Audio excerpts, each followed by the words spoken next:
The serpent speaks, humanity falls, and nearly every Christian image of Eden places Satan behind the deception. But Genesis never calls the serpent Satan, not once. So was the devil hiding in the garden, or was he added to the story centuries later? Genesis chapter 3 begins with these words, "Now the serpent was more crafty than any other wild animal that the Lord God had made." That description matters. The serpent is introduced as an animal created by God, not as a fallen angel, a demon, or the ruler of an evil kingdom. It questions God's command, tells Eve that she will not die, and promises that eating the forbidden fruit will open her eyes. Eve eats, Adam eats.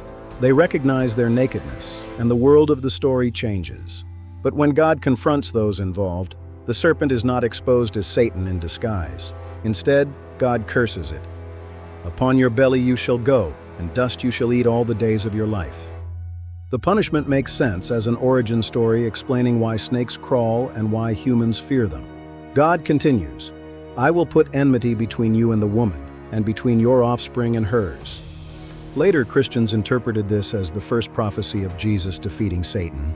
That reading became known as the Proto-Evangelium, the first announcement of the gospel. But within Genesis itself, the passage describes conflict between the woman's descendants and the serpent's descendants, snakes and humans. The name Satan never appears.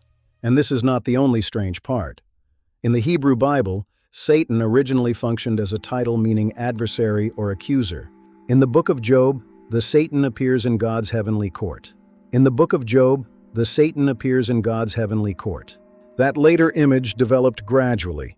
During the centuries between much of the Hebrew Bible and the New Testament, Jewish writers increasingly explored rebellious angels, demons, cosmic evil, and a supernatural opponent of God.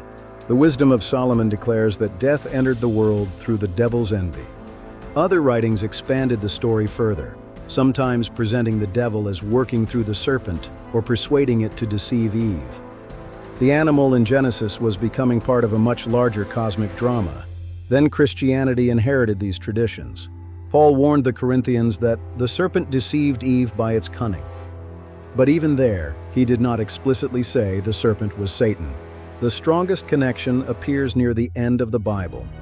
Revelation describes a war in heaven and identifies a great dragon as that ancient serpent who is called the devil and Satan, the deceiver of the whole world. Later, Revelation repeats the description when the dragon is bound. The deceiver of the whole world.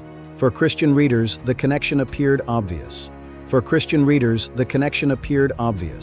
From that point forward, Christians commonly read Genesis and Revelation together. The serpent was no longer merely an animal.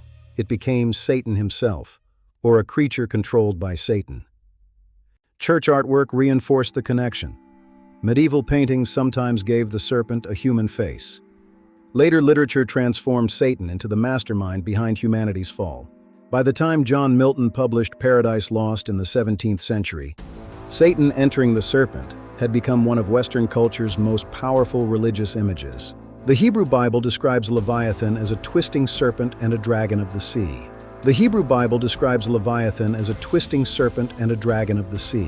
Revelation combines this older imagery with the devil, Rome, persecution, and cosmic rebellion. That means the phrase ancient serpent may contain several traditions at once. From a traditional Christian perspective, Revelation reveals the serpent's identity and completes what Genesis left unstated. The Bible's final book uncovers the enemy who had been present from the beginning. From a historical critical perspective, the texts reflect the evolution of an idea. Genesis originally presents a crafty creature. Later, Jewish and Christian writers reinterpret that creature through increasingly developed beliefs about Satan.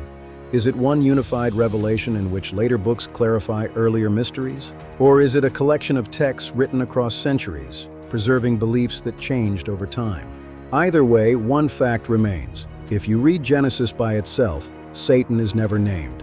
The devil enters Eden only when later traditions are brought back into the story. So was Satan secretly present from the beginning? Or did generations of readers transform an ancient talking serpent into Christianity's ultimate enemy? Comment your interpretation below, and subscribe to Unmasking the Gods, where we uncover the history hiding behind tradition.